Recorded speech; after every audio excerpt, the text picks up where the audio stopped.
to a very special holiday edition of Cover 3 on Yahoo Sports. I'm Michelle Gingras. Kimberly Martin joins me in New York, and Liz Loza holding it down on the West Coast for us. And Week 16 brought us not one, but 2 full days of football, and it did not disappoint. The Patriots avoided a Bills scare and clinched the AFC East yet again.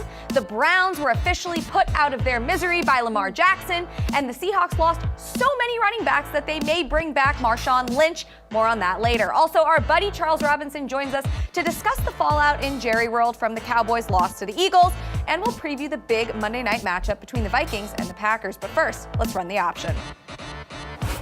The NFC West and a potential first-round bye will be decided next Sunday night when the 12-3 49ers go to Seattle to play the 11-4 Seahawks. The Niners coming off a big win against the Rams despite giving up 31 points, and the Seahawks coming off an upset loss to the Cardinals where a banged-up offense could only muster up 13 points at home. Kimberly, let's start with you. These 2 NFC contenders, of the 2, which worries you more, the Niners defense or the Seahawks offense? You know, just a couple weeks ago, we were talking about Russell Wilson possibly being in the MVP category as a front runner for that award. And now, I don't know, Russell has carried the team to this point, right? But these injuries to the left tackle, Dwayne Brown, losing 3 running backs at this point, even if they get Marshawn Lynch, I think you're asking Russell to do too much. And it pains me to say this, I think the Seahawks might actually be one and done in the playoffs, which really scares me because I don't think offensively, outside of Russell, they don't have weapons that really, really scare me. So Marshawn, he's been out of football a year. I don't know, it's good. I'm excited for him, but I'm not feeling great about the Seahawks overall. Yeah. All right, Lizzie, what's your take? Well, I understand Kimberly's concern. We are asking Russell Wilson to do a lot, but if anyone can go from serving tequila shots at a tailgate to saving the backfield in Seattle, it is beast mode. And also Russell Wilson, in terms of losing his or having his left tackle Dwayne Brown banged up, I mean, this is a guy who has built his career on running behind and moving behind a shoddy offensive line. So I'm not as concerned about the Seahawks offense as I am the 49ers D, which is certainly the hallmark of this squad. I mean, yes, they got healthier with Richard Sherman and K'Wan Williams returning on Saturday, but they're still without D Ford. That's an iffy timetable. Jaquiski Tart also still banged up. Julian Taylor, another banged up player. And fun fact, or not so fun fact, if you're a 49ers fan, since D Ford went out in Week 12, the 49ers defense has allowed almost 27 points per game. That's a lot. Wow. Very good. Okay. Switching gears to the AFC, we know who the cream of the crop is, the Ravens, Patriots, and Chiefs. However, 2 teams sit in that next tier that could play spoiler in the playoffs. The Texans clinched the AFC South yesterday with a win over the Bucs, and a Titans loss to the Saints, and the Bills came up just short against the Patriots, but still locked up that number 5 seed with the loss. So, Liz, who do you think may have a chance to surprise us in the playoffs, the Bills or the Texans? I'm going to lean towards the Texans because when I look at these 2 teams and I look at the strength of the quarterbacks, I have to give the advantage, obviously, to Deshaun Watson, who is one of the brightest stars in the NFL, who, by the way, has a do-it-all skill set, whether he's completing passes under pressure, getting yards mobily. He does everything. And I understand the Texans' defense is certainly a problem, right? They're giving up a load of points every week. The secondary's been a problem. But if J.J. Watt comes back, and Ian Rappaport of the NFL Network did say that Week 17 as a return is a possibility for Watt, then if I'm looking to the postseason, I think that the Texans could absolutely get somewhere. Like, you guys already know what I'm going to say. I'm going to say the Bills. Buffalo. Hashtag Buffalo. No, I think Deshaun Watson, love him as a player, but really in the playoffs, everything's different. To me, it's all about defense. I may not trust Josh Allen in a big spot, but I really have confidence in that Bills defense. They played the Patriots really good twice now. Texans, I don't think you get that same effort from that defense. You got to feel like, Kimberly, just what you mentioned, even in just past game against the Patriots, they're right there. They're right on the doorstep. You wonder if they can just put it together in the playoffs, and if they do, then maybe they'll start rolling, and who knows when they'll stop. Okay, last but not least, in a game with no playoff implications, we got a chance to see 2 rookie QBs go head-to-head in the Giants' win over the Redskins. Danny Dimes beat out Dwayne Haskins, who looked good before leaving with a high ankle sprain. Kimberly, after watching the rookies' first season in full, well, almost in full, which guy are you more confident rolling into year 2 with? I'll be honest, I was not high on Danny Jones at number 6. I was there draft night at the Giants facility. I didn't get it. But if I'm picking between these two, I'm gonna go with Daniel Jones. I mean, he's the first rookie quarterback in NFL history to have 350 plus yards and 5 touchdowns and no interceptions in one game. I think what we've seen from Jones is that the stage is not too big for him. He still has a lot of work to do as far as like protecting the football and stuff like that. But I think with Haskins, the sample size is just too small. There are a lot of questions about him, his maturity, and he's just a raw talent. I just think we haven't seen enough from Haskins to make me feel confident going with him. I agree with Kimberly in that the sample size definitely does not lean in Haskins' way. However, over the past few weeks, I think that the maturation level and the progress for Haskins has moved at a faster clip than Daniel Jones. I'm just not seeing much of a ceiling with Jones, and I don't, that doesn't excite me. When I see Haskins succeeding behind an offensive line that's basically been on strike all season, connecting with Terry McLaurin like he did in college, and then finding this undrafted slot receiver, Sims, for 2 touchdowns against the Giants, I am maybe thinking there could be hope in Washington, D.C., but, let's temper this because it is still a Daniel Snyder organization. And waiting for the games to end before he snaps selfies with fans. I mean, we're getting somewhere. All right, that's it for Run the Option, but like we do every week, we like to spend a little bit more time on an individual topic, and this is my favorite, since it's the season of giving. We are blessing some struggling teams with some much-needed gifts. So Liz and Kimberly, you've picked 3 teams each that you're going to play Santa for, or maybe Secret Santa. Elizabeth, you're up first. Who are you gifting this holiday season? Well, I'm an elf on a shelf. And actually, let's be honest, we all know Mrs. Claus does all of Santa's work. Hello. And I am going to gift first. I want to talk about the Cardinals because this is an ascending team that I am getting actually excited about. I mean, to me, the NFC West is the most impressive and intriguing division in football right now. And if I want to give the Cardinals something, I want to give them some receivers. I mean, Larry Fitzgerald is awesome, but let's be honest, outside of September, he starts to slip. I would like to give him a different veteran receiver, maybe A.J. Green on the outside, let Christian Kirk move on to the inside, let Larry Fitz retire, maybe even have a coaching job within the organization. And I just think if we could give Kyler Murray some weapons, and moreover, Cliff Kingsbury some receiving weapons, we could really see this Cardinal squad get to the next level. Okay, you also have the Bears in there, and I thought you would put Mitch Trubisky. Oh, I thought we were getting Mitch out of here. But it's higher than Mitch. No. You want the GM out. Forget Mitch. You're changing everything up. Tear it all down. Congratulations, Chicago. We are getting rid of Ryan Pace, his massive ego and inability to apologize, and instead, here's what I want to do. I want to gift the city of Chicago with 2 GMs who are gonna work together. Give me Amy Trask, who is doing giant things with the Big 3, but you and I both know she belongs in football. And as much as I like seeing Scott Pioli on our set, I want to see him in Chicago. Okay. So I think Pioli and Trask are running this. that team in 2020. That's my gift to the city of Chicago. All right, very nice. Round it out for us with the Falcons. What are you gifting them? Oh, Lord, can we please get a pass rush for the Falcons? My goodness. How long have we been waiting for Vic Beasley to return on his his first round draft cost, right? It's not happening. Sure, he's had, I think, 3 or 4 sacks over his past 3 games. Too little, too late. We've been waiting too long. In fact, the Falcons only have 27 sacks so far this season. That is tied for 4th fewest with the Detroit Lions. Atlanta, let's bring the heat a little bit. All right, my little elf on the shelf, gifting some very nice gifts for the holiday season. Kimberly, let's follow it up. What do you have, starting with the Jets? Are you surprised? I'm going with the Jets first. Okay, so the last time the Jets have been in the playoffs, it's been a decade, right? So I want, for this fan base, new ownership. That may sound harsh, but really it goes top down. I think once you get new owners in there, I think people that know what they're doing, I think everything runs smoothly after that. Look, Adam Gase hasn't shown you anything, right? He hasn't given you reason to think he is the guy for this franchise. Yet, Christopher Johnson, weeks ago, had already said Gase is back for year number 2. What are we doing? Also, what actually bothered me after they upset the Steelers was the fact that Chris Johnson is high-fiving guys and hugging guys outside the locker room like, yeah, we played spoiler. Okay, great. So your team is still not good. And you guys mess up your draft position. So to me, it doesn't matter which Johnson is in the fray, whether it's Woody, whether it's Chris.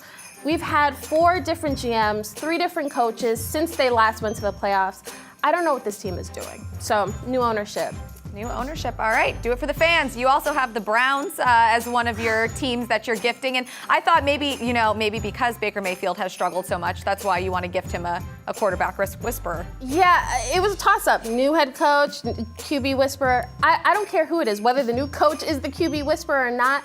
I think what you've seen last year, Freddie Kitchens didn't retain their QB coach, Ken Zampese, and he also didn't retain their O-line coach, Wiley. I think what we're seeing now is the O-line struggle. We're seeing Baker regress. All these things have an impact, I should say, on Baker and the offense. Baker was balling last year, and now he's like a shell of himself. I don't know what's happening in Cleveland, and it's really sad. And it scares me because Bruce Arians wanted that job. He would have been a great guy to have there. He's trying to fix Jameis Winston. Yeah, he's got his hands full. Yeah, all right, and round it out with the Chargers, an end of an era. If this is the gift that you give to the Chargers, tell me a little bit more. You know what? I want to see a new QB in LA, only because I think at this point, Phillip Rivers, it's time to move on. He has always been that really good regular season quarterback, right? Who just can't seem to get it done in the playoffs. Well, now he's not even that great in the regular season. Let's move on before anybody loses their job over this offense and their QB play. So, new young guy in LA is what I want to see. All right, guys, very generous gift giving this year. Some fan bases, I think, will be very happy. Coming up, Charles Robinson joins us to talk about the state of the Cowboys after a bad loss to the Eagles. Here's what Jerry Jones had to say. We are very disappointed when you get yourself technically in a spot to kind of come into a Philadelphia team that's got the players they've got, even though they have missing a lot of them. When you get in this spot, you give yourself a chance to be real disappointed. We are. The fact that we didn't get any scores, the fact the game turned out the way it did, they played well. Poor Jerry. We Poor now Jerry. welcome in our friend, Yahoo Sports senior NFL writer Charles Robinson. Charles, you've been obviously closely following the Cowboys all year. You wrote about it last night. The aftermath of the loss to the Eagles yesterday seemed to sum up the circus that this team has been so far this season. So let's start with this. What exactly happened after the game yesterday, other than the plane not even being able to take off? Yeah, everything went wrong, even the plane. What's interesting is that Jerry Jones clip is really basically everything Jerry said. The guy who wants the stage and will spend 30 minutes after games talking to reporters, spent 2 minutes after this loss. And Jerry's sounding resigned at this point. He's like the parent who's got the millennial who's been living under his roof for 10 years, failing at every turn with the big interview, and basically steps out in front of the reporters, and you could just see it in his eyes. He's thinking, well, I might have to make this kid move out of the house. Like, I don't know what I can do anymore.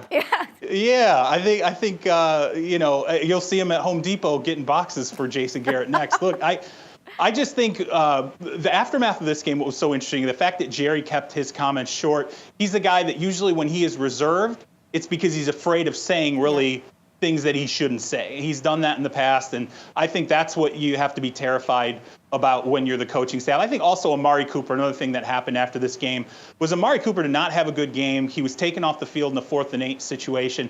And then he was asked about, hey, you ran a lot of these shorter routes. Do you think there were some opportunities maybe for something downfield?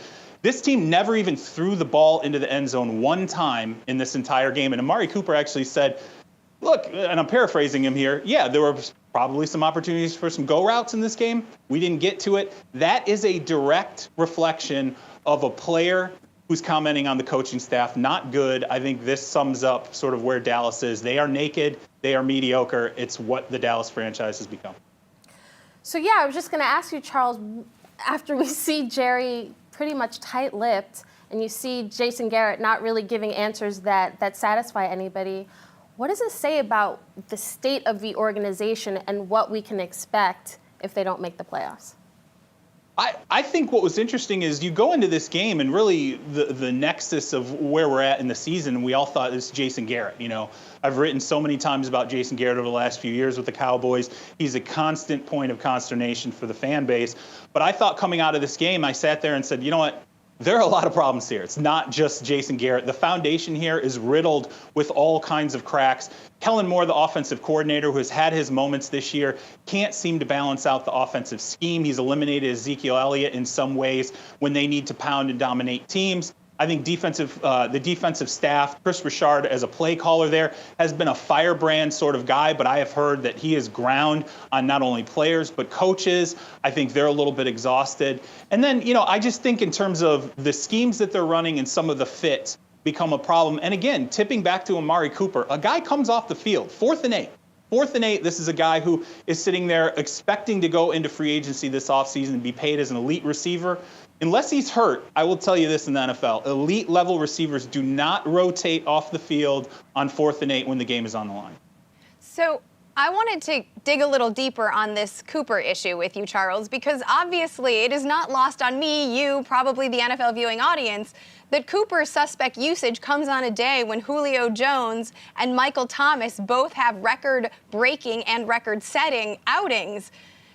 Is Cooper hurt? I mean, that's kind of his brand anyway. Is Dallas, did they do this on purpose so they didn't have to pay him? Who's going to get suckered next? What are your thoughts on him moving forward? Well, it creates a question mark. There's no doubt. I mean, Amari Cooper was that guy that coming into this offseason, well, geez, we're going to have to pay Dak Prescott. Maybe we can franchise him. Hey, there's no cap because we're at the end of a CBA, so we can actually use the franchise tag and the transition tag this offseason. Maybe we use that transition tag on Amari Cooper.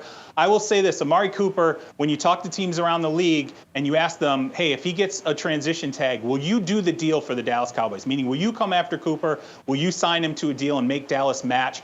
I think NFL teams are sitting there and they're saying, look, he's got an injury history. We're not quite sure what kind of a deal we would do. And I really think when you start to talk about, as you said, the Julio Joneses of the world, the Michael Thomases of the world, MVP level candidates, I don't know that Amari Cooper is viewed that way. So paying this guy $20 million a year might actually be off the table even for the Dallas Cowboys. But again, you don't take a $20 million receiver off the field, either unless he's hurt or the coaching staff is making a statement about the way he's playing. Obviously some uncertainty, as you mentioned, around Cooper's future, but not just Cooper.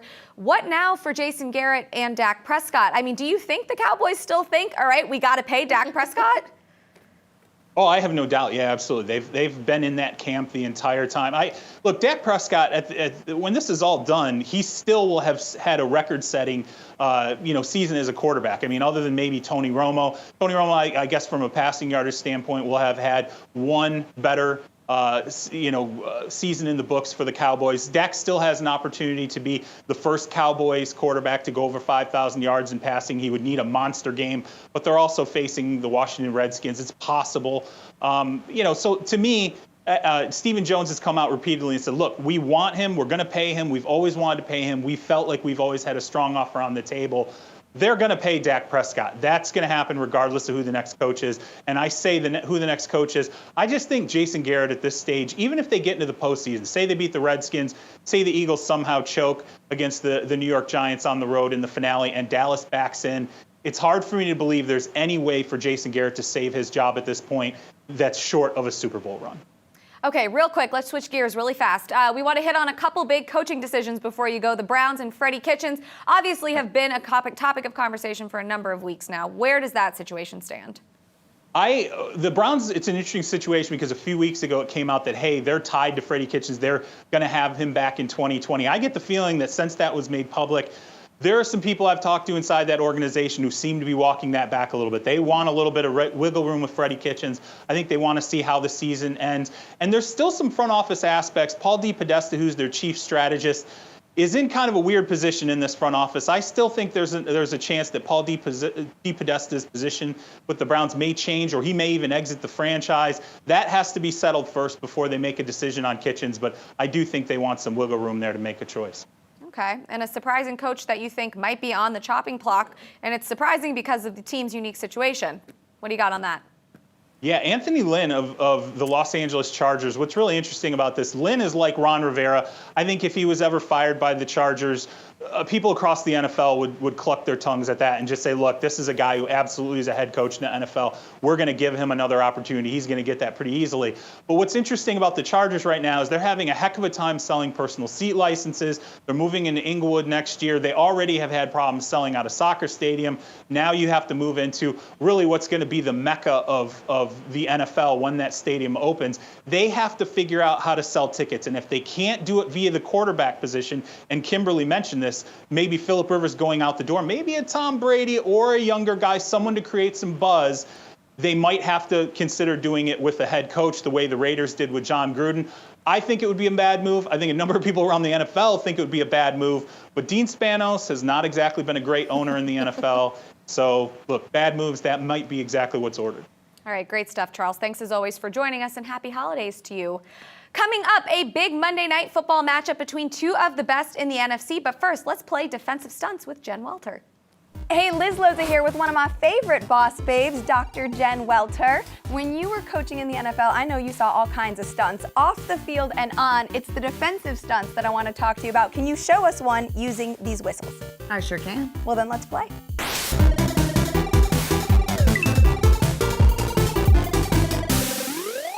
Normally, my D lineman's job might be outside contain, and this would be his gap.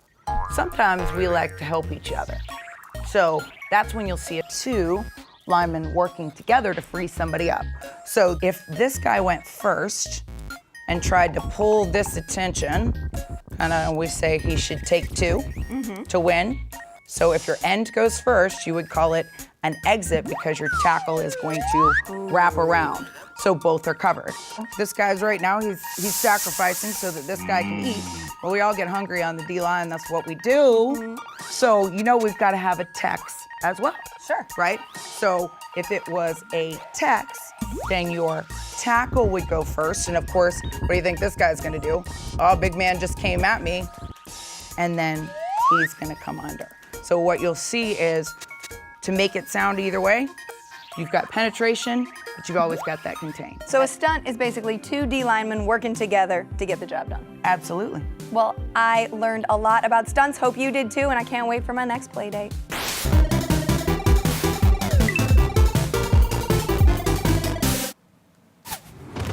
Good stuff, Lizzie. Okay, the Packers at Vikings tonight, 8:15 Eastern time, right here on the Yahoo Sports app. You can catch that following our show. And another big game for Kirk Cousins, who we all seem to doubt in these situations. Liz, should we be doubting Kirk Cousins again tonight after all he's shown us this season? I mean, it is tough to have this conversation time and time again. However, the fact still remains that he is 0-8 on Monday Night Football. So yes, I think he has earned our suspicion. Yeah, for me, I just say there are 84 million reasons why I should doubt Kirk Cousins. Until he gets this team to the Super Bowl, really, it's Super Bowl or bust as far as he's concerned with that contract. So Case Keenum already got them to the NFC title game. Kirk has to get them a little further. Okay, Kimberly, the Packers win if blank. I think Kirk Cousins really is the X factor. So the Packers win if their defense is able to force Cousins into making mistakes. Okay, very good. Liz, the Vikings win if blank. The Vikings win if they can get their third string running back, Mike Boone. Don't forget that Alexander Mattison, the backup to Dalvin Cook, both of those guys are both out. So Boone is going to have to attack that Packers run defense, which is vulnerable. They're giving up over 120 rushing yards per game on average. That's the 8th most among run defenses. All right, Packers-Vikings kicking off tonight, 8:15 p.m. right here on the Yahoo Sports app, and you can catch that game immediately following our show. Moving on, every weekend, the internet gives us great content to debate, and this weekend was no different, so it's time for us to pick teams. First up, the Giants won their second consecutive game on Sunday, topping the Redskins 41-35 in overtime. And despite their team's 4-11 record, Eli Manning and Daniel Jones hit the bars in Jersey to celebrate with a little flip cup action and napkin tossing. So, Kimberly, are you team know your record or team make it rain? You know what? That is so awkward and weird that I'm gonna go with team make it rain just because I need that content in my life. Because it's so cringy. Yes, I'm 100%. I'm with you, Kimberly. Team Make It Rain. It is the holiday season. Let's get lit. And Eli, you know we can do no wrong in my book anyway. Come on, hot dads, let's go. Oh my God. I've seen those moves. I've seen those moves here. I'm going to round it out with Team Make It Rain as well. We are witnessing a passing of the torch here, and Eli is all for it. And I love that they're going from the field together, a big win, and then celebrating. I think it's awesome. I'm all for it. I like those dance moves. That's really I what loved it it. is. I loved it. Next up, now I can relate. Next up, the Steelers have been dealing with injuries at the quarterback spot all season, but that doesn't mean the fans aren't ready to support whoever is under center. Just look at this guy who started with Duck Hodges jersey and mask and was ready to go with Mason Rudolph jersey and mask when they made the switch. So, Liz, are you team diehard fan or team embarrassing fan here? I mean, I don't know what else there is to do in Pittsburgh, so I'm team diehard fan. Great, have fun. You know what? I'm team diehard fan too because he came prepared because the QB situation is so terrible. You don't know who's going to be out there, so he was ready for whatever. I like it. Yeah, I'll round it out on this one. We're agreeing. It's the holiday season. Team diehard fan. Props to him. He had 2 masks. That's pretty impressive.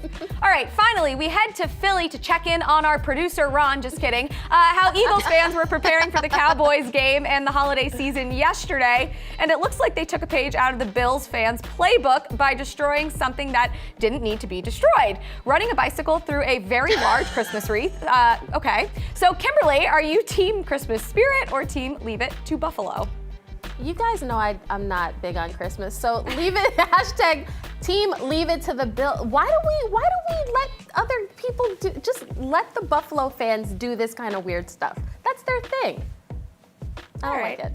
Yeah, I mean, doesn't the Eagles fan base have enough stuff going on, sneaking into Peterson's post-game press conference? I mean, come on. I'm with Kimberly here. Really weird. Also, real quick, Kimberly, if they had used a motorcycle to run into like a giant Grinch, would you be okay with that? Yeah, actually. Yeah, she would.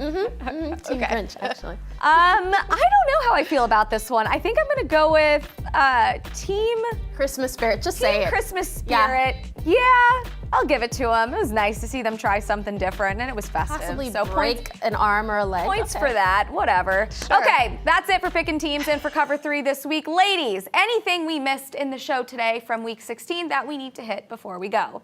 You know who we haven't talked about? Chandler Jones. He had 4 sacks yesterday against the Seahawks. League high, 19 sacks. This guy's not getting enough credit. Okay, Liz, what about you? I want to say, looking forward, it was just announced that Lamar Jackson is going to sit in Week 17 because they won on Saturday, which means RG3 will get the start. And I am low-key excited to see a fresh RG3 play in an offense that was meant for his skill set. So that's something I'm looking forward to. Yeah, all right, and to round it out, just real quick, Michael Thomas breaking records, no big deal. We didn't talk about that at all. The Saints. Of course. Drew Brees, Of Michael course, Thomas, Michelle. just wide receiver, quarterback duo. Okay, that's all we have for today for Liz and Kimberly. Thanks so much for joining us. We'll see you right here again next week. Have a good one. We're going to figure out a way. We're going to use all of the same tools that we use all the time mentally and to make sure that we can be disciplined about it and turn our focus on. We're going to, and I challenge these guys to do a remarkable job of doing that so that people who question your ability to do it can't believe when we do it. Yeah, unfortunately, we didn't do what we needed to do in all 3 phases of our team today to win. Give Philadelphia credit. They played a good ball game. We didn't play well enough to win the game, and there were a lot of different areas that we have to get better at. There certainly were some things we did well, but it certainly wasn't good enough. First and foremost, I don't pay attention to the other guys and what they're doing and all the stuff they have going on. I just try to stay in my lane. Maximize my potential and always try to get better, find ways to enhance my weaknesses. Yeah, no, it comes back on us, of us not doing our job, and, which you don't ever want to have to rely on somebody else to help you get into the playoffs. And we just have to do our job first and foremost, and we didn't do that today.